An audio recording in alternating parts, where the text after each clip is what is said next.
to enable Christ's followers to obediently follow Him, the Spirit is called upon to support them. Buksan natin ang ating mga Bible sa John chapter 14 verses 16 to 17. Meron tayong verse by verse analysis sa John chapter 14. Sinimulan natin ang ilang mga linggo na and we'll continue. Last time we have studied verse 15, now verses 16 to 17. Basahin ko lang sa Tagalog na salin ng Biblia. Ang sabi rito, sabi ng Panginoong Jesucristo, at hihingin ko sa Ama at kayo'y bibigyan niya ng isa pang mang-aaliw upang makasama ninyo siya magpakailanman. Ito ang espiritu ng katotohanan na hindi kayang tanggapin ng sanlibutan, sapagkat siya hindi nito nakikita o nakikilala man.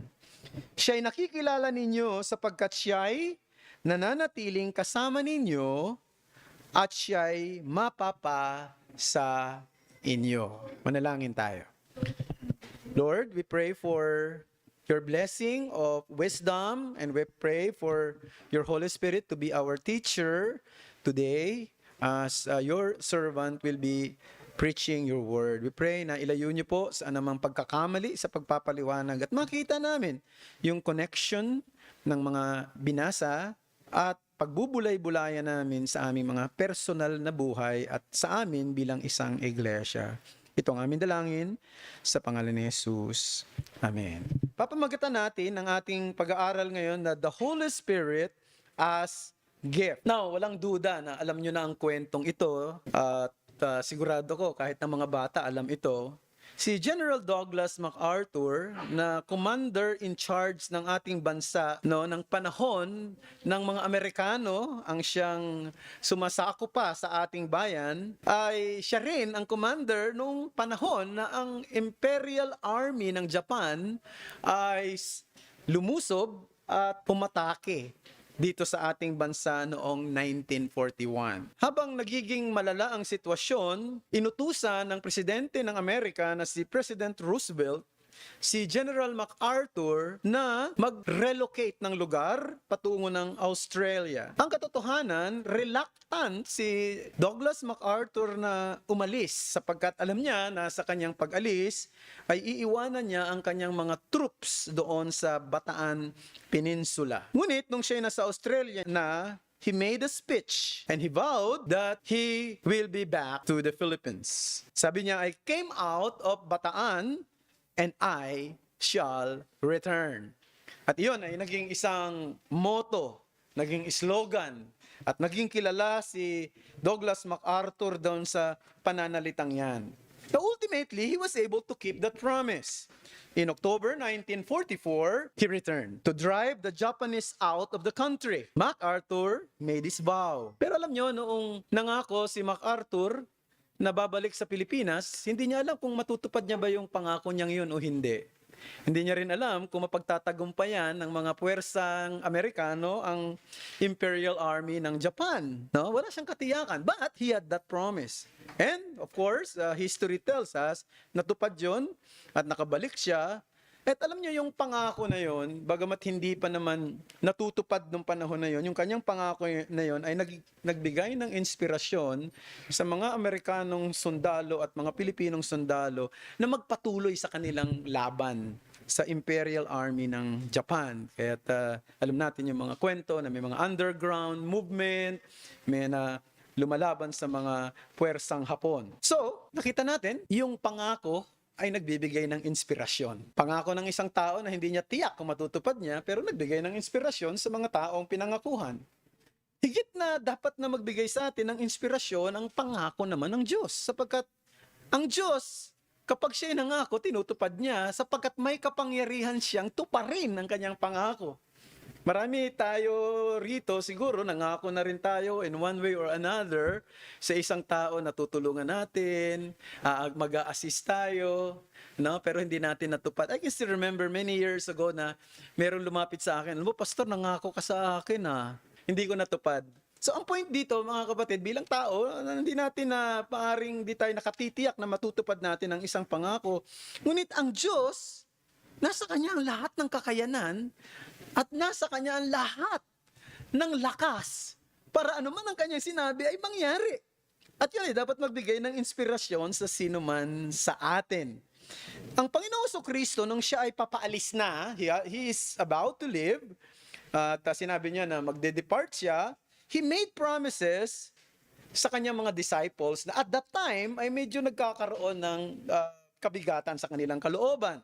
He made a promises that he will go to the place of his father, to the house of his father, to prepare a place for them. Pupunta ako sa aking ama, ipaghahanda ko kayo ng dakong kalalagyan, tapos babalik din ako. Pagbalik ko, isasama ko na kayo. Kung nasaan ako, naroon kayo, at kung nasaan ako, ay naroon, kung nasaan kayo, ay naroon din ako. Yun ang kanyang pangako. At doon sa dito at pinag-aralan din natin sa mga susunod na mga bahagi ng John chapter 14, sinabi pa nga niya na pag umalis na ako, you will do greater works than he did. Gagawa kayo ng mas dakilang bagay na kesa sa nagawa ko. Paano yun? Paano makakagawa ang mga alagad ng mga dakilang bagay ng higit sa ginawa ni Kristo? Alam natin na yung sinasabi niya ay tumutukoy saan? The spread of the gospel. We believe that it has something to do with the spread of the gospel. Because when Jesus Christ was here on earth, yung kanyang ministry ay umikot lamang sa dalawang bahagi, tatlong probinsya ng Palestina, yan ay yung Galatia, Samaria, at ng Judea. Doon lang siya umikot-ikot, no, sa loob ng 3.5 years.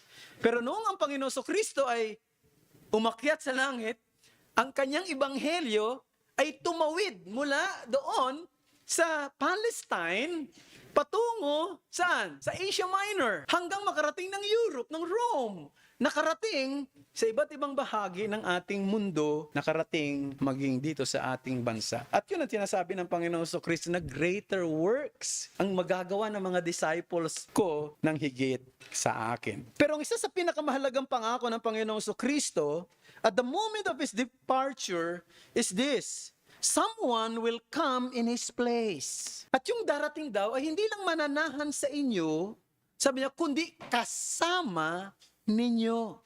Yan ay walang iba kundi ang banal na Espiritu. Siya ang kaloob ng tagapagligtas sa atin at sa kanyang mga alagad. At ang mensahe na gusto kong bigyang pansin ngayong hapong ito, mula sa 2 talata na ating binasa ay ito: to enable Christ's followers to obediently follow him, the Spirit is called upon to support them. Let me underscore. To enable Christ's followers to obediently follow him, the Spirit is called upon to support them.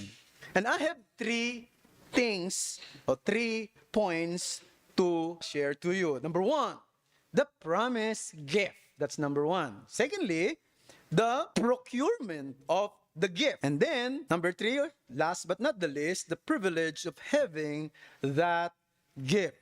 So, unang-una, tingnan natin, the promise gift. Ang pangako na kaloob, verses 16 to 17a says, I will ask the Father, and He will give you another helper to be with you forever, even the Spirit of truth. So ano yung promise? The promise gift is the Spirit as enabling helper for the followers of Jesus. The Spirit as enabling helper for the followers of Jesus. Now, alam nyo, yung salitang ginamit dito na helper is from the Greek word paraklete. Yun po ay combination ng dalawang salita. Yung prefix na para means alongside, and the verb kaleo, meaning to call out. So, that form the word in a passive participle na yung Holy Spirit is the one who is called alongside. The Holy Spirit is called alongside. Siya ay tinawag para makasama, para makatabi. Now, ano ba ibig sabihin nitong paraclete na ito? Yung paraclete, hindi ito katulad ng isang lawyer. Kasi may nagpapaliwanag minsan na naririnig ko madalas kahit na nung araw pa, na yung paraclete daw ay parang lawyer. 'Di ba? Sa korte, may kasama lagi ang isang akusado o ang isang nag-aakusa ng isang lawyer. Katabi niya. So may siya ang kliyente, at yung lawyer ang kanyang counselor, no? Kanyang tagapagtanggol o advocate. Pero yung paraclete actually, hindi ang idea ng lawyer and client relationship. Kundi yung paraclete, sa Greek society, ay isang tao na sasama sa isang akusado sa korte, isang taong kaibigan, malapit na kaibigan. A friend. A friend who will join with a person who is appearing to the court to be with him, to stand beside him, to support him. He is a person prompted by affection. Yung lawyer, pagka kumuha ka ng isang abogado, he is a person prompted by profession. Kung wala kang pera, di punta ka sa PAW. Pero usually, pag kukuha ka ng lawyer, kailangan talaga may pera ka. Kasi yung lawyer, merong appearance fee yun. Meron silang acceptance fee, merong appearance fee, at marami pang fee na meron sila. So sila tumatayo doon sa kanilang kliyente, driven or prompted by profession. Pero itong paraclete, tumatayo siya sa kanyang kaibigan, prompted by affection. Dahil meron siyang malasakit, meron siyang pagmamahal. At yun ang pangako ng Panginoong Kristo sa kanyang mga alagad. Magpapadala ako, tatawag ako sa aking ama, at magpapadala siya ng paraclete. Ang translation dito, helper. Now, si Jesus Christ ay naging paraclete ng mga alagad niyan sa loob ng 3.5 years. Kaya yung papalit sa kanya ay dapat katulad niya rin. Kasi walang kapantay ang Panginoong Kristo, siya yung kasakasama ng mga alagad. At kung may papalit kay Christ, dapat katumbas ni Christ yung malasakit. Katumbas ni Christ yung kakayanan. Katumbas ni Christ yung kapangyarihan. At walang pwedeng gumawa nun kundi ang Holy Spirit. So the Holy Spirit was given to encourage, to support, and to strengthen the disciple in facing many challenges in following the will of God. Alam nyo, pag sumunod sa kalooban ng Diyos, ang daming challenges. Hindi ba? Hindi madaling sumunod sa isang makasalanang mundo. Hindi madaling sumunod na ikaw may natitirang kasalanan sa puso mo. Kaya kailangan mo ng support. Kailangan mo ng encouragement. Kailangan mo ng magbibigay ng lakas sa iyo at walang iba kundi yung Holy Spirit. Tinawag din ng Holy Spirit dito sa binasa natin na the Spirit of Truth. It means the Holy Spirit has connection and orientation with the truth. Pero ano ba yung truth na binabanggit dito ni Jesus Christ? Ba't siya tinawag na Spirit of Truth? Palagay ko ang magpapaliwanag niyan si Jesus din. Kung anong ibig sabihin ng Spirit of Truth. Basahin natin. John 16:13-14. Sabi rito, when the Spirit of Truth comes, He will guide you into all the truth. For He will not speak on His own authority. But whatever He hears, He will speak. And He will declare to you the things that are to come. He will glorify me, for He will take what is mine and declare it to you. So, the Holy Spirit has a special interest about the truth, for He has a particular connection to the truth.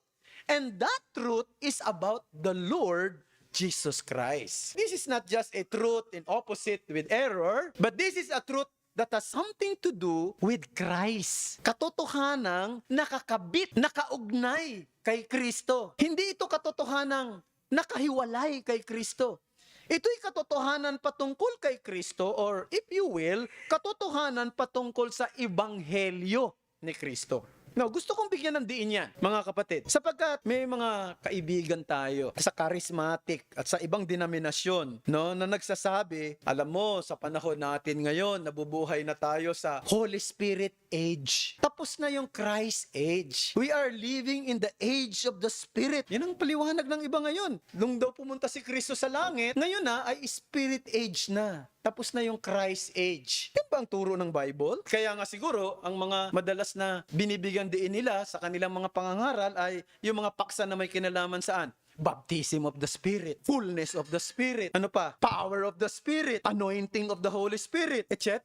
Now, I don't mean to say na yung mga paksa na yun na hindi dapat pag-usapan. Dapat din pag-usapan yun. We should not avoid those teaching. But in most cases, their teaching about those subjects are separated from the truth about Christ. Na parang very singular sa Holy Spirit, hinihiwalay si Christ. Maliwanag sa binasa natin ngayon na yung katotohanan daw patungkol sa Espiritu ay may galaman sa katotohanan patungkol kay Kristo. Ang Holy Spirit ay dumating para luwalhatiin si Kristo. Ang Holy Spirit daw ay dumating para i-glorify si Christ. Ang ibig sabihin, kung mamimighati ang Holy Spirit, ay ito ay dahil hindi nag-glorify si Christ. When Jesus Christ is not being glorified, then the Holy Spirit is being grieved. That's the point. Now, I think we have heard from one of the preaching here, I think from Brother Chris de la Merced, na yung Holy Spirit is the self-effacing. What's the point? That the point is, He is not pointing the camera to Himself, but He is pointing the camera to Christ's work. So dumating siya para yung camera i-focus kay Christ, hindi i-focus sa kanyang sarili. Ibig sabihin, kapag tayo ay matapat na sumusunod kay Kristo, then the work of the Spirit is being fulfilled in us. Sa panahon natin ngayon, yung gawa ng Espiritu, madalas ini-equate nila sa mga emotional and entertaining services. No? When such occasion was deeply emotional. Yung mga tao umiiyak. No, hindi ko sinasabing masamang umiyak, ha. Yung mga tao nagbabagsakan sa lupa. No, nagtutumbahan. Nakita na ba kayo na maganon? Receive the Spirit. Tumbahan na yung mga tao. No? Kapag nakakita ng ganon, wow, sasabihin ng mga tao, andito ang Holy Spirit sa ating kalagitnaan. O kaya naman, kung ang isang preacher ay very magnetic yung kanyang personality, na kayang-kaya niyang patawanin yung mga tao, o kayang-kaya niyang palundagin ng mga tao, sasabihin ng mga tao, wow, that preacher is anointed by the Spirit. Mga kapatid, hindi tayo ang sinasabi rito sa binasa natin. The way to know that the Spirit is working is when Christ is exalted, the truth about the gospel of Christ is preached faithfully, accepted by the people. Kapag ang isang tao nagprofess siya na siya'y mananampalataya ni Kristo at nabubuhay ng may kabanalan, sumusunod sa mga yapak ni Kristo, naglilingkod para sa interes ng kaharian ni Kristo, ayon sa pagtuturo ng banal na kasulatan, yun ang gawa ng Espiritu. Naroon ang Espiritu ng katotohanan. And this is what the Spirit of truth is doing. He will guide the disciples about the truth of Christ. And He will make sure that this truth will be the guiding principle of their lives. Alam niyo, yung katotohanan na dala-dala ng Espiritu Santo, hindi kayang sirain yun, hindi kayang wasakin. So this truth cannot be destroyed by persecution. We know that there are many countries in this world where Christians are persecuted. And yet, Christians are still flourishing. The gospel is still flourishing because this truth cannot be destroyed by persecution, cannot be destroyed by martyrdom, cannot be destroyed even by the spread of false religion. Kung ikaw ay nakay Kristo ngayon, ang katotohanan ito ay nasa iyo. That is the promise gift. Secondly, the procurement of the gift. Paano natin ma-appropriate? Paano natin matatanggap itong katotohanan ng kaloob na ito? Verse 16a, sabi ron, I will ask the Father and He will give you another helper. No, paano daw natin tatanggapin? Ang Panginoong Jesucristo ang hihingi nun. So ito ay tumutukoy saan? The mediatorial and effectual prayer of Jesus. The way to procure, the means to procure that gift is through the mediatorial and effectual prayer of Jesus. Alam niyo mga kapatid, ang mga alagad ni Jesus, yung 12 alagad, at sino mang alagad ni Jesus, maging sa panahon natin, hindi pwedeng mag-level sa katatayuan ni Jesus Christ bilang begotten Son. 'Di ba? Pag nagpe-pray tayo, we beg for mercy. 'Di ba ganyan tayo pag nagpe-pray? We implore. Humihingi tayo ng awa sa Panginoon. Panginoong Diyos, maawa ka naman. Tulungan mo naman kami sa aming problema. Panginoong Diyos, maawa ka naman. Ipagkaloob mo naman sa amin yung isang bagay na hinihingi namin. Maawa ka naman dito sa trabaho ko. Maawa ka naman dito sa anak ko. Maawa ka naman sa mga bagay-bagay. Sana makakilala sa iyo ang aking pamilya na hindi pa nakakilala. Di ba? We beg for mercy. Pero pag nagpipray tayo, wala tayong assurance na yung mismong pinagpray natin ay bibigay ng Diyos positively. Tama ba? Ha? Wala tayong assurance. Inuutusan tayong manalangin, pero hindi ibig sabihin pag nagpray tayo, yun ang mangyayari. Di ba we beg for mercy? Kasi hindi natin alam kung ibibigay Pero siyempre, nararanasan natin. May mga prayers tayo na tinutugon talaga ni Lord. May mga prayers tayo na hindi agad tinutugon, pero tinutugon sa ibang pagkakataon. May mga prayers tayo, kabaliktaran ng nangyari. No? Di ba? Naalala ko noong nakaraan, nung Friday sa prayer meeting, may nagsabi, Pastor, salamat sa Diyos kasi yung pinag-pray natin, di ba? Si Hasmin yata yun. Pinag-pray natin, tito ko, na talagang hirap na humingi, ilang percent na lang daw yung nagpa-function doon sa puso. Alam mo ba, nung pinag-pray natin, pumunta kami, dumalaw kami, sanabi namin kay Tito, pinag-pray ka namin. Kaya pala nakaramdam ako ng ginhawa. Sa totoo lang, at dal, ang maraming kwento, nahihirapan na magsalita. Salamat sa Diyos, di ba?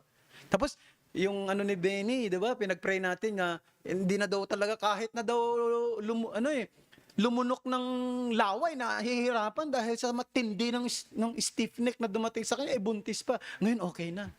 Tapos biglang sabi ni Malu, may pinag-pray pa rin tayo Kasi may pinag-pray tayo na isang tao, pangalan ganito, ganyan. Pastor nga pala, pag-pray nga pala natin yung pinag-pray natin na kasi namatay na. Sabi niya gano'n. So, yun mo, kabaliktaran ang nangyari.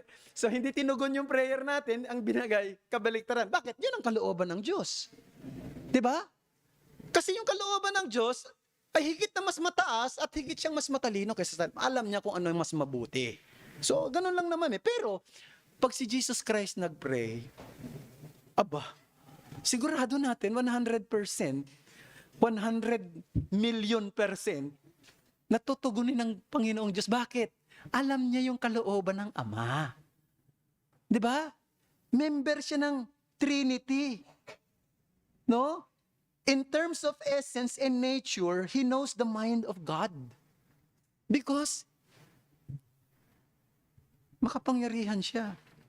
It means this is a certain that the Paraclete will come and will make everything fall in its place according to God's purposes. But the thing that I want to emphasize is this, brethren. The Lord Jesus Christ is what? The channel of all the spiritual blessing from God for His disciples. Kaya kung wala kang channel, walang spiritual blessings na dadaloy sa iyo mula sa Diyos. Isang bagay din na suriin ninyo ang inyong mga sarili. Ngayon, baka may kinakausap ako na hanggang ngayon di mo matiyak kung ikaw ay kay Kristo na. Kung ikaw ay ligtas na. Kung wala ka pa kay Kristo, wala yung channel. Kasi the channel of blessing from God patungo sa mga disciples ay through Christ. Christ is the channel. If you are not in Christ, then there is no channel of blessing that will flow from God patungo sa iyo. So tanungin mo sarili mo, si Kristo ba tagapagligtas ko na? Siya ba'y Panginoon ko na? Because apart from the work of Christ, we are alienated from God. Tayo ay hiwalay sa Diyos. Ang Diyos kalaban natin kung wala tayo kay Kristo. Tayo object ng kanyang puot. Kaya lumapit ka kay Kristo ngayon sa daan ng pananampalataya at pagsisisi. Kailangan mo si Kristo. At kung ikaw ay na kay Kristo, ibig sabihin, yung channel ng spiritual blessing dadaloy sa iyo. So, yun ang trabaho ng Holy Spirit. The Holy Spirit will come. Bakit siya darating? Darating siya para doon sa ibinigay ng Ama kay Kristo. At yung mga ibinigay ng Ama kay Kristo, bibigyan niya ng buhay. Regeneration. No? At yung mga mananampalataya na ni Kristo, yun ang kanyang i-guide doon sa katotohanan, sa buong katotohanan patungkol kay Kristo. And as you see here, the Holy Spirit as helper or as paraclete will come in answer to the prayer of Christ. Last but not the least, let's go to the privilege of having that gift.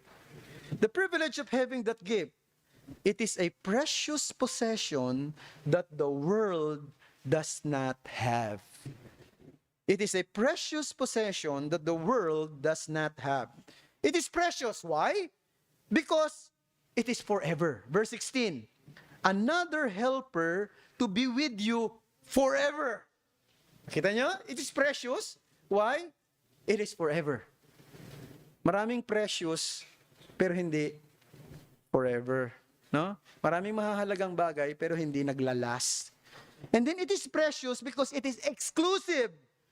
No? For the disciple or believers only. Verse 17, even the Spirit of truth, whom the world cannot receive, because it neither sees Him nor knows Him. So sinasabi ni Jesus sa kanila na yung pagpapala at yung kaloob na yan, no? Wala yan sa mundo. Wala yan sa mga tao sa sanlibutan. Hindi nila tinanggap yan. At ang sabi rito, ang ginamit pang ang salita Actually, sa original, ang ginamit na salita ay the world does not have it, hindi does not have it, but cannot have it. Cannot have it. Ay, actually, nandito pala. Whom the world cannot receive. Cannot. That's very strong word, brethren. That's very strong word. Because, and also let me say that this is not isolated verse that we cannot find from the rest of the scriptures. Sabi, isolated lang yan. Hindi. Tingnan nyo basahin natin. 1 Corinthians 2 verse 14. The natural person does not accept the things of the Spirit of God, for they are folly to him. He is not able to understand them because they are spiritually discerned. Kita nyo? Ang punto, yung natural man, yung mga tao sa mundo, kung iiwanan lang ng Diyos sila sa kanilang sariling pamamaraan, wala silang pag-asa ng buhay na walang hanggan, walang pagpapalang espiritual mula sa Ebanghelyo. Why? Man is completely unable to receive the truth, for he has no spiritual eye to see his need of Christ. Wala siyang spiritual na paningin para makita niya kailangan ko si Kristo. Wala siya spiritually patay. Kaya hindi siya makatugon doon sa panawagan ng Ebanghelyong manampalataya kay Kristo. He is spiritually discerned. Yung ginamit salita, discern. Alam mo ibig sabihin nun? Hindi nakakaintindi. Hindi nakauunawa. Parang wala kayong meeting of the minds. Parang ito yung sinasabi mo, nandito siya. Hindi niya nagsasalubong.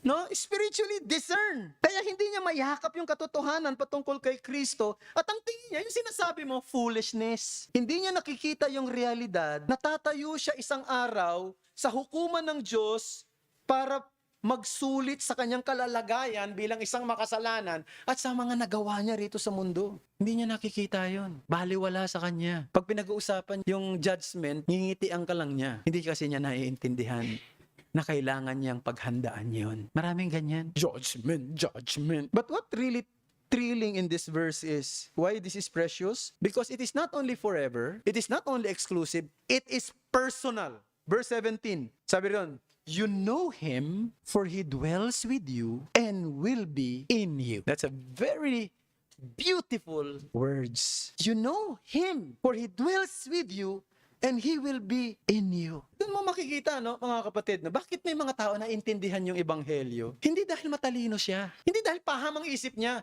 Hindi dahil academically ay napakagaling niya. Kundi dahil wala sa kanya ang liwanag ng Espiritu.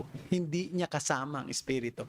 Hindi nananahan sa kanya. Kaya, madalas ko nang kinuwento sa inyo, merong dalawang magkaibigan once upon a time. Ang pangalan ay si William Wilberforce, member ng British Parliament. At ang kanyang kaibigan na si Pitt, ang palayaw pangalan.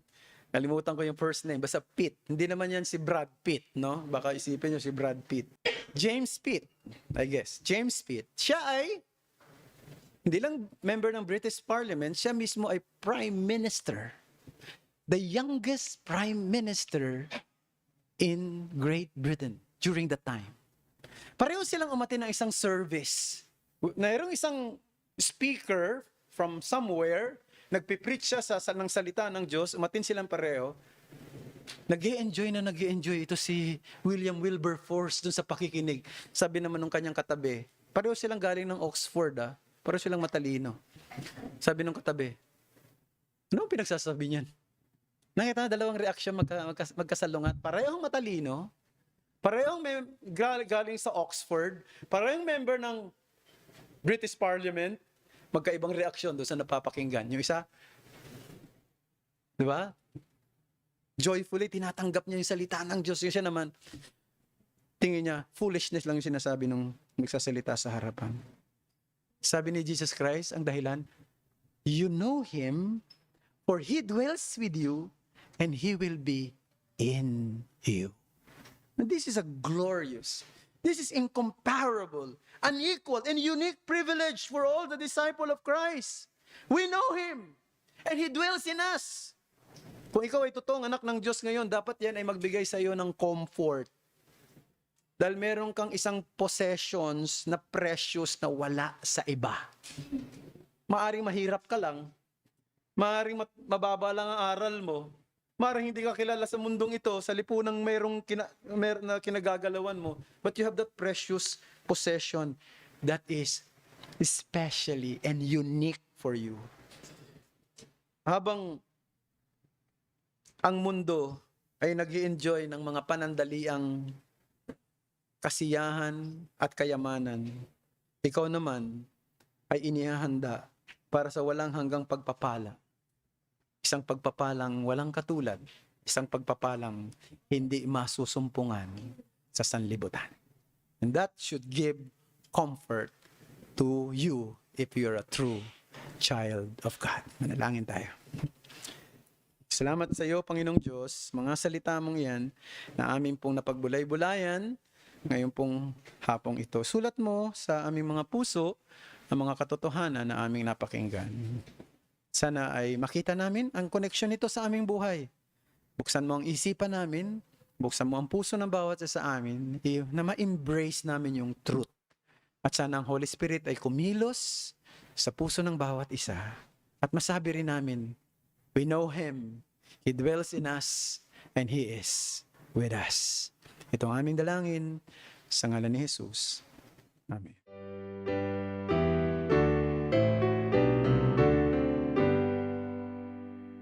Praise God.